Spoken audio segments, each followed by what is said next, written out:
Welcome back. We are in our second half of the Labor Forum. I hope you enjoyed that interview and learned a lot about MARTA mobility and the issues that impact really a growing number of people in this country who have many kinds of illnesses and conditions that don't allow them to drive, that require them to use public or other forms of transportation just to get to their groceries, their doctor's appointments, etc. So our next guest is, this is going to be super interesting to many people.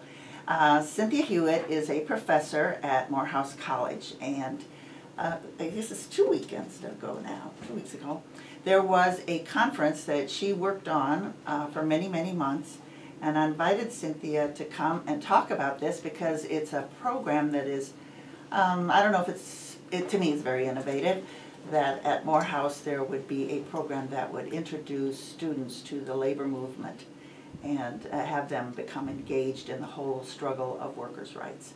So welcome to the Labor Forum, Cynthia. Yes, thank you, Diane. So I'm calling her by her first name because she said so instead of Professor or Dr. Hewitt, because that's how we roll here on WRFG. And Stanley and Paris are staying too, so they may jump in because this is of interest, I think, really to everybody who's engaged in the labor movement, trying to figure out how to make sure that there's an information sharing, that the legacy of the struggle of workers in this country that really is the only reason so many progressive things exist, even though they're being chipped away at, is because of worker struggles. So, if you wouldn't mind, Cynthia, just giving us a little bit of background about how this idea germinated, what it is your goal is, and who all came to that conference. That's 3 questions. Okay, how this idea germinated. Last spring, around, I would say, between January and March, a colleague of mine came and suggested to us that we might want to go on a delegation to Sweden and Germany to link up with the labor movement in those countries. And this colleague had been working with, I guess, European labor since the time of the civil rights movement. And if you look back at that, and also at the struggle against apartheid in South Africa, you find that a number of European unions were very instrumental in support to liberation struggles that both African Americans and South Africans were engaged in. For instance, at the time when Martin Luther King began working with the sanitation strike in Memphis, it was also a time when he was being denied, I guess, SCLC and other civil rights movement organizations who had come out against the war, who were beginning the Poor People's Campaign. They were actually losing a great deal of their funding. So, for instance, in Sweden, it was during a visit there that the government gave Martin Luther King and the civil rights movement a sizable donation. So we wanted to go back and kind of and reconnect to that. So that led us to the idea that one of the things we need to consider here is that sometimes, you know, when you go outside of the country and you see what other people are doing, then when you get back, you realize what you're not doing. And I think that in the case of both Sweden and Germany, it was clear that the population at large had a consciousness of being workers and the need to both protect their negotiations and their salaries, and to deal with things like inflation, and to deal with global inequality and justice. So when we returned, we realized that we were pretty much following what is the dominant ideology in the U.S., which is that if you as an individual compete, develop your skills, and become entrepreneurial and get on the cutting edge, you're going to somehow just make it. And when you make it, well, maybe something will trickle down. But what we hadn't been really looking at is the importance of being organized, and labor is one set of organizations within the U.S. that I think we were missing. Okay, so there was a conference 2 weekends ago that brought I guess representatives, maybe the same people that you met in Germany and Sweden, but brought Morehouse students. So how is it, what is the idea of this program that you're trying to launch? So the idea has been that as African Americans, we've had a I guess a hugely intertwined history with all working class people, since the majority of African Americans are in fact working class. So one of the things is that we as an institution have a commitment to black life, culture, and history that all students become involved in. And we realize that that arena should also include our relationship as workers. So what we tried to do with the conference was to bring together the different entities that we begin to meet. Like, for instance, we met the local AFL-CIO, Georgia AFL-CIO. We met representatives of the Coalition of Black Trade Unionists. We met the Transatlantic Labor Institute organizers for UAW, which are in Nashville, Tennessee. We discussed and met with people from the Canton struggle. And then we met with local organizations like 9 to 5 and the National Domestic Workers Association. And gradually, I think we begin to see that, number one, unions were interested in having Morehouse students intern. And I think that's very important for the students as well, because if you do not introduce them to the labor movement, then they will not know that these are kinds of careers that even as you come out of college, you can become involved in. Stanley? Yes. Okay. So I was at this conference. It was a couple of days, but I was only there one day. And so there were Morehouse students there. And I understand that through the course of the several days that I would be interested in the follow-up now. Because students sat there and they heard the description by many, for example, the Domestic Workers Alliance folks who've been on this program multiple times as well, talking about the conditions and how it is that domestic workers, again, largely women of color, are excluded from labor acts that allow minimum wage, that allow overtime, that allow, that require, not allow, require. So I was wondering again if you could make some sense of the students' response. Was this totally new to them? Did some people have an inkling about it? Did it shock them? Did it anger them? A little bit of all. What really, the students were most conscious about the situation of workers and the need for workers to be organized and defend their collective bargaining were those who come from families who in fact had union members. And it was very, I guess it was surprising to everyone when we asked students, what brought you here, or why are you interested in labor? And then they would say, they would say that, my mother worked as in an occupation, I think needle worker was represented, and an AFSCME was represented, and then some were not unionized but had wished their parents had been able to unionize, and that included domestic work. So those students were very passionate about the conditions they saw their family members go through, and they need to do something about it, and they wanted to volunteer.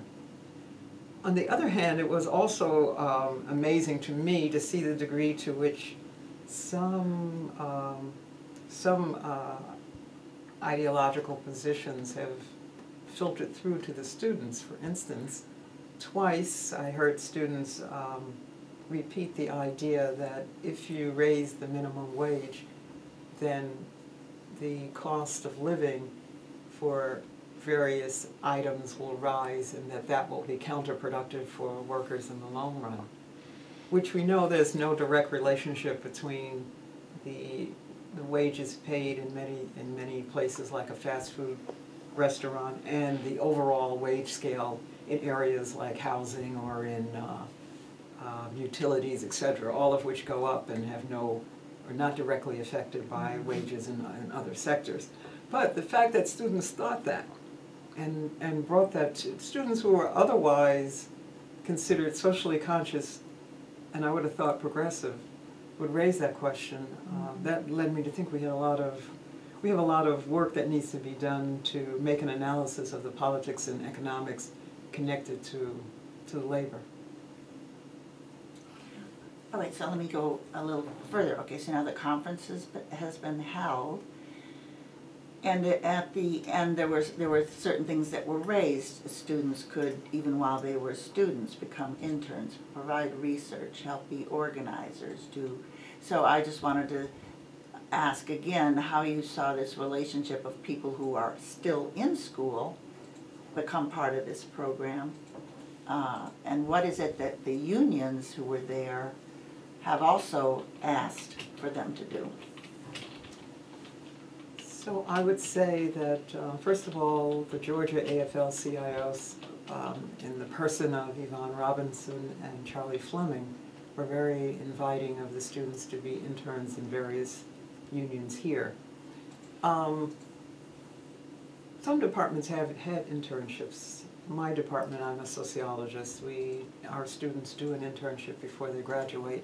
It's an unpaid but semi-structured arrangement where they usually will carry out some useful function for wherever they intern. So we're looking forward to putting between 2 and 4 students as a pilot program into unions with the assistance of AFL-CIO, Georgia.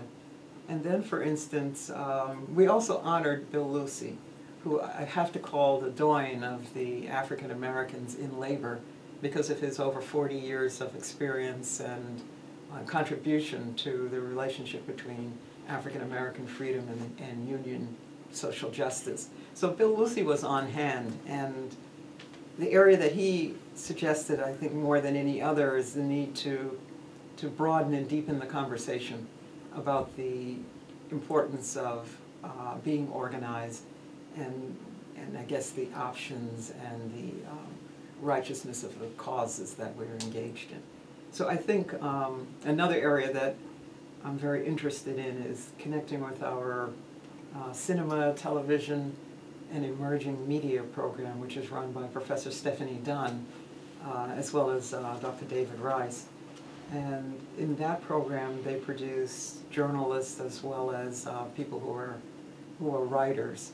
So I think that that's another area, and they're very concerned about production of social justice media. So if we can connect with them, we will also produce something like a webinar or a recorded information about labor. I'd like to make a suggestion based on just who was here on the program today.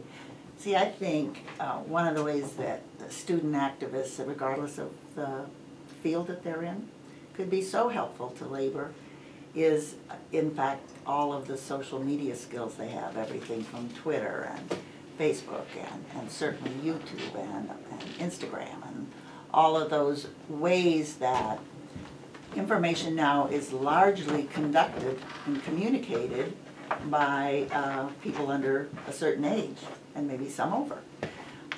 So it seems to me that, and I'll just raise this as an idea for Stanley and the ATU, that if there was some collaboration on this thing, the idea of actually following a paratransit driver or interviewing paratransit drivers about this issue, because this is striking really at the heart of both where public money goes, how it's being siphoned off into profit-making businesses and actually reduces services.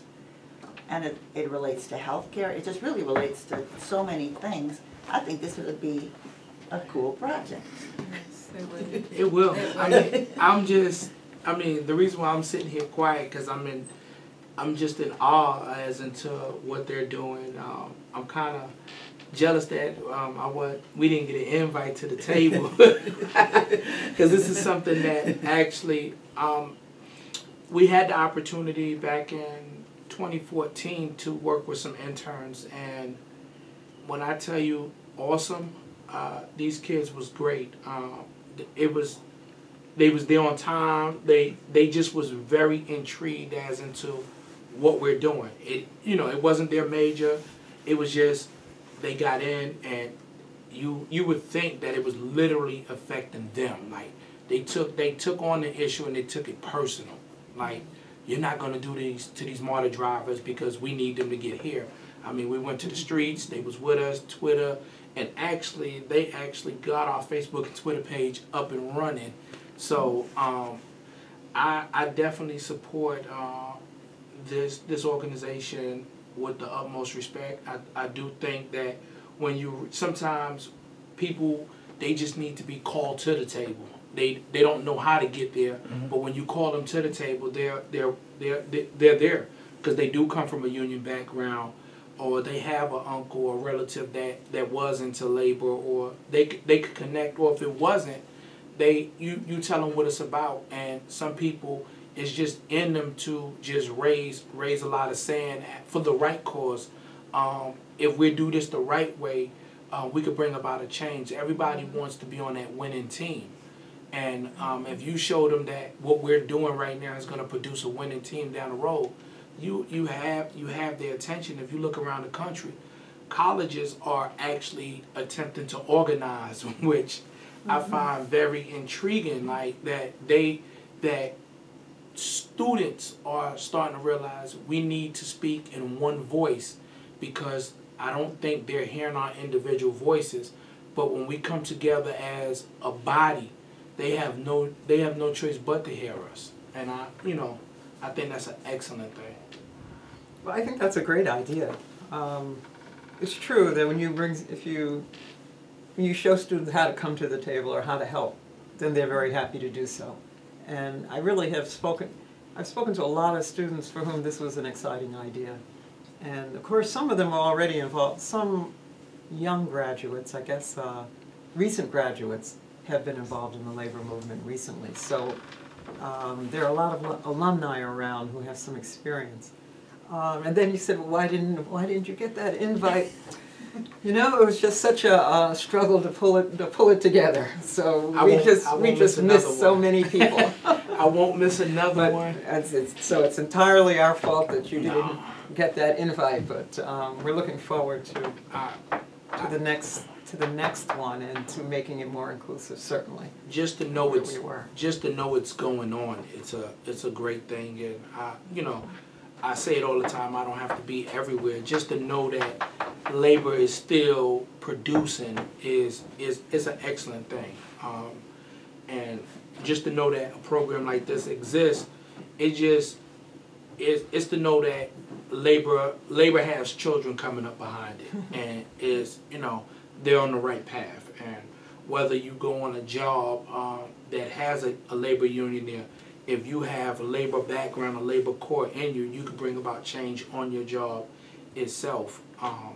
So I would love to work with anybody that's in that field. One thing that we are going to do is Morehouse is in the midst of changing its core curriculum that all students are responsible for, no matter what your major might be. And we're going to add to that core curriculum a set of courses that are about organizing and labor. So, yeah. So we're starting a new core curriculum for this International Comparative Labor Studies. And as it is conceptually now, we'll probably spend the fall pretty heavily in history and theory, but we'll turn around and spend most of the spring with students engaged in movements that are taking place today.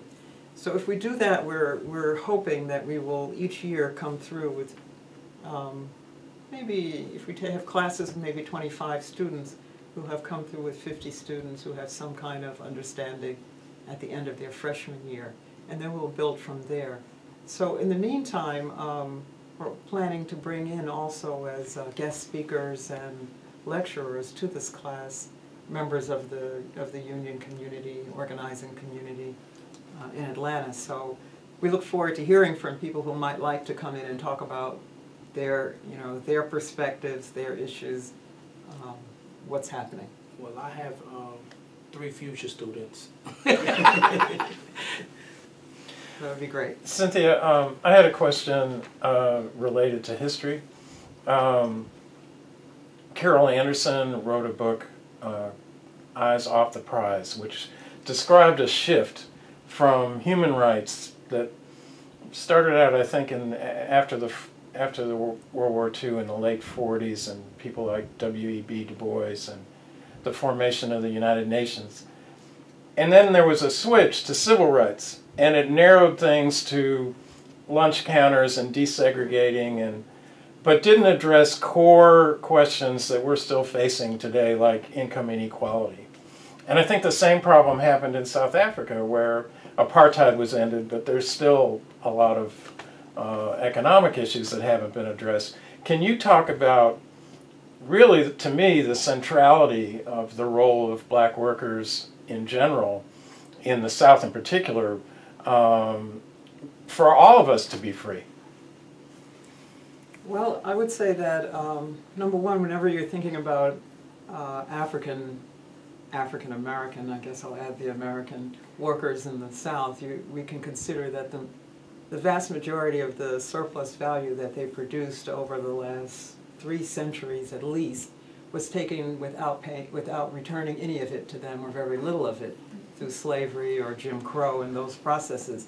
This same capital is now invested in businesses and in infrastructure, and in particular, we look at the situation for the historically black colleges and universities. They have extremely small endowments, so that all of their operating is done pretty much off of tuition and some grants. But when you compare an endowment of a place like Morehouse to a place like Emory, you see this huge difference where Morehouse's per capita endowment is a fraction of what Emory's is. So one of the things so whenever we talk about black labor, we're also talking in a broad sense about the capitalist system and how it is that the inequality was set up and how it is that it's going to continue.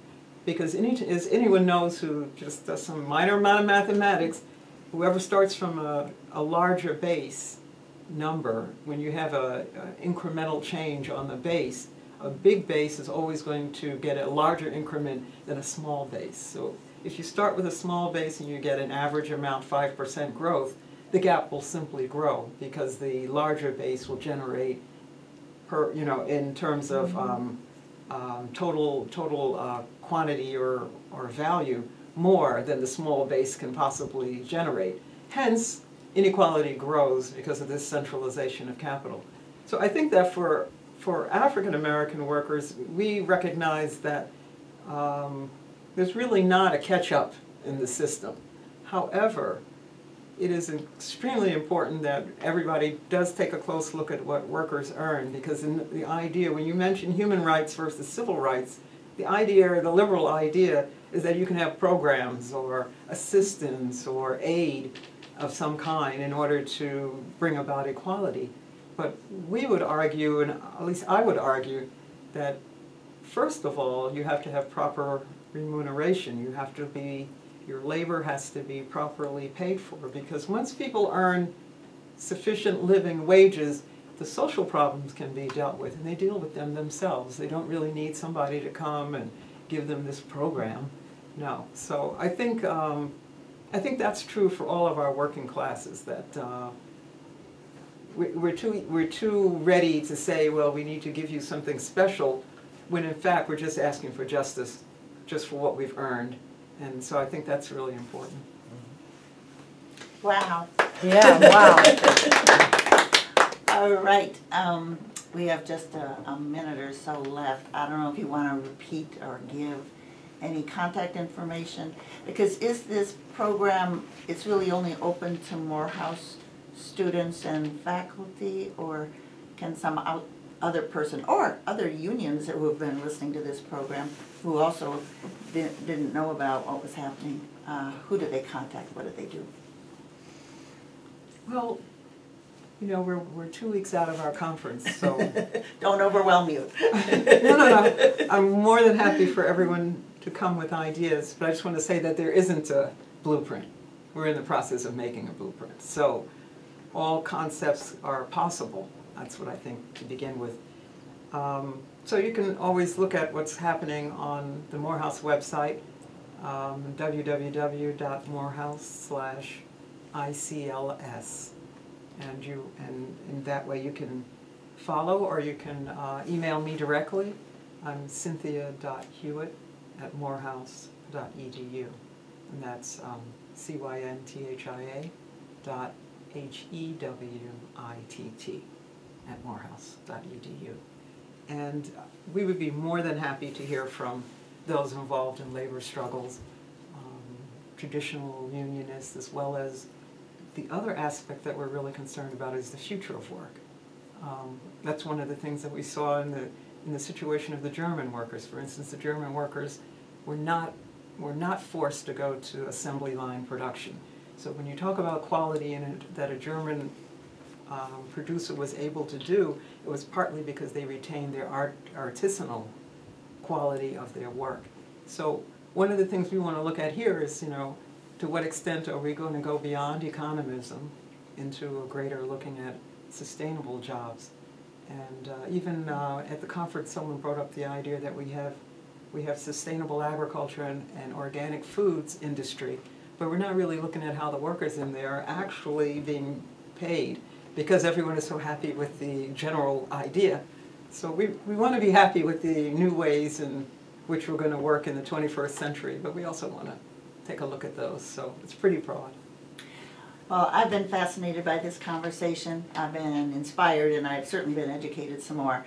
And so if you want to share this, the audio and the video will be up on the Labor Forum YouTube channel in a day or two.